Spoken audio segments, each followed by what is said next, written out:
Diketahui dari agama secara pasti. Nah, ad-darurat ini maksudnya adalah dimana ketika kita mengetahui kewajiban sholat itu tidak perlu kita itu harus menggali dalil.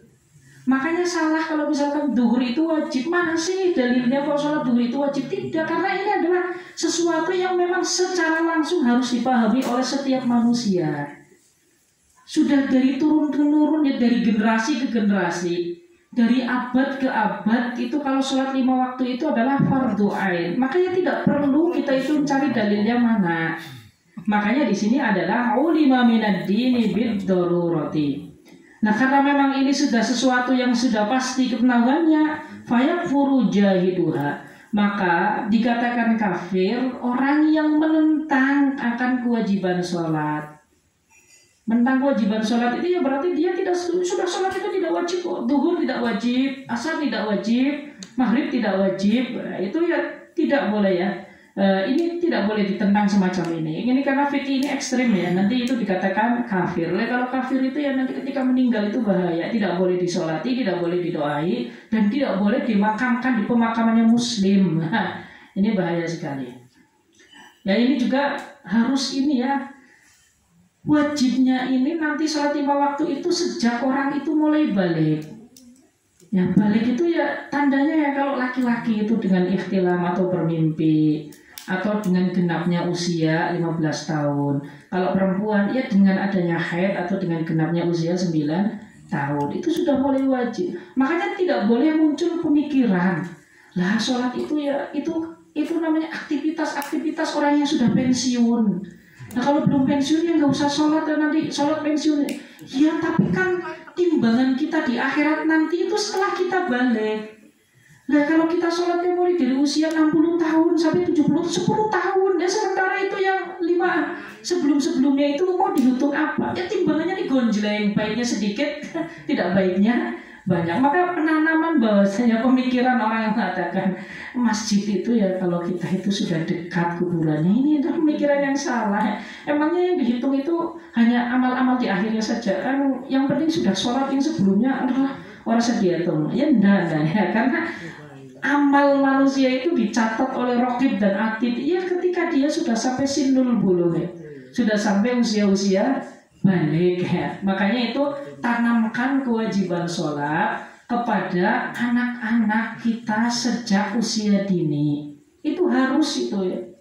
Dengan ya cara pendekatannya ya ini nanti dihitung loh, kamu itu hari kiamat nanti dihitung loh.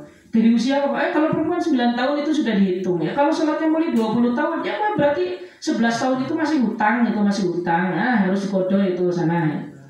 Ya makanya jangan sampai melewatkan sedikit pun ya itu. Ya soalnya itu pemahaman itu sering muncul itu ya, sholat itu yang sudah tua nantilah ke masjidnya kalau sudah tua saja. Ya emang settingan hidup manusia itu bisa diatur. La haula wala quwwata illa billah. Walam tajtami hadhil khamsu li ghairi nabiyyina Muhammadin sallallahu alaihi wasallam. Sholat 5 waktu ini pertama kali kumpul itu hanya di era baginda Nabi sallallahu alaihi wasallam. Kalau nabi-nabi dulu itu enggak ya. Nabi-nabi dulu itu sholatnya satu-satu ya. Subuh itu sholatnya Nabi Adam. Jadi Nabi Adam itu ya sholatnya hanya subuh saja. Kemudian zuhur itu adalah sholatnya Nabiullah Daud alaihi salam. Ya, Daud alaihi salam. Kemudian asar itu Nabi Sulaiman. Nah, maghrib itu Nabi Yakub. Kemudian Aisyah itu Nabi Yunus. Nah, ketika diutus baginda sallallahu alaihi wasallam, maka sholat ini menjadi 5 waktu kumpul pada umat baginda Nabi sallallahu alaihi wasallam. Wa furidat lailatul Isra'i ba'da an-nubuwati bi 10 sinina wa 3 ashhur. Nah, sholat ini diwajibkan pada malam Isra Mi'raj. Ya, malam Isra Mi'raj itu apa? Yaitu lailatul sab'in wa 20 min Rajab. Jadi malam 27 Rajab. Malam 20 Rajab itu ya sering disebut dengan peristiwa Isra Mi'raj, di mana baginda Nabi sallallahu alaihi wasallam itu dibejak oleh malaikat Jibril untuk safari ruhani dan jasmani.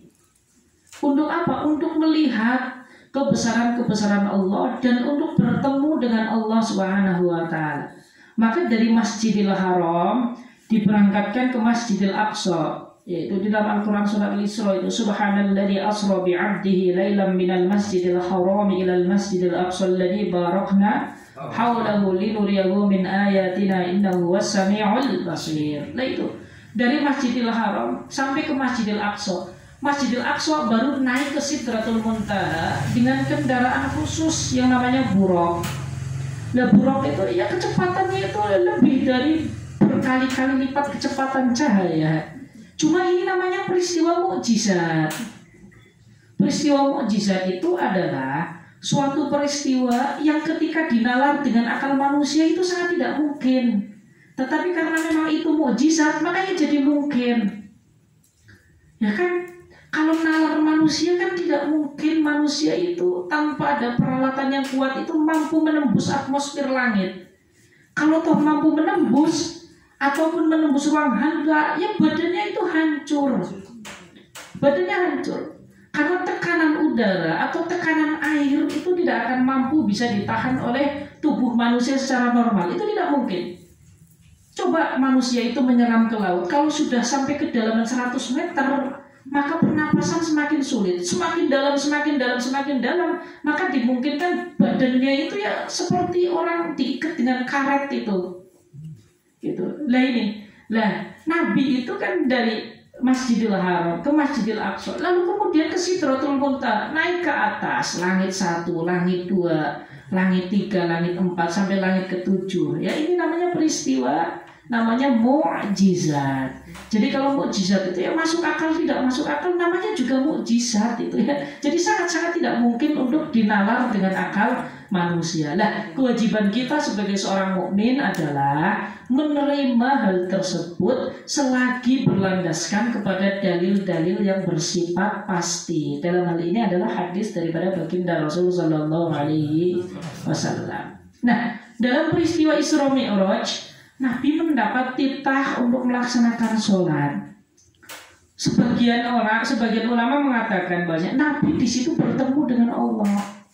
Bertemunya seperti apa? Ini tidak kita bahas karena ini mukjizat ya. Bukan ranah orang untuk berpikir lalu mengandai-andai. Berarti bertemunya seperti kita tatap muka. Tidak, itu tidak berkenan kita punya pikiran semacam itu. Karena ini bukan ranahnya manusia untuk berpikir. Intinya kalau Nabi sudah dijelaskan di dalam hadis bersemu dengan Allah, ya sudah bertemu dengan Allah. Seperti apa proses pertemuannya? Ya seperti pertemuan yang layak dengan kebesaran Allah.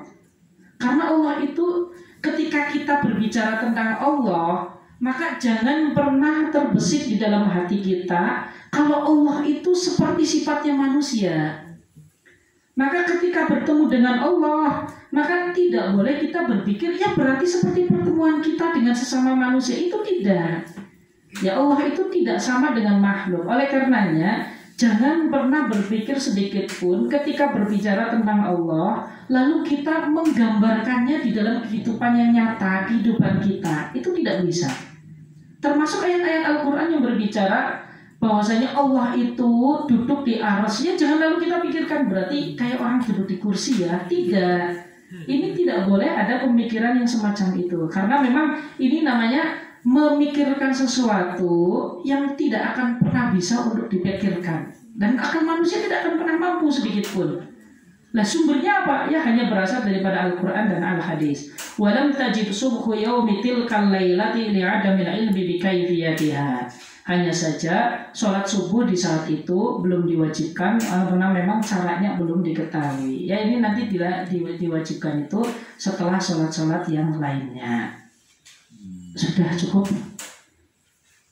Oke, saya cukupkan sampai sini aja ya. Nanti kita lanjutkan pada pertemuan berikutnya. Wassalamualaikum wa sallallahu ala sayyidina Muhammadin nabiyil ummi wa ala alihi wasallam. Alhamdulillahirabbil alamin. Assalamualaikum warahmatullahi wabarakatuh.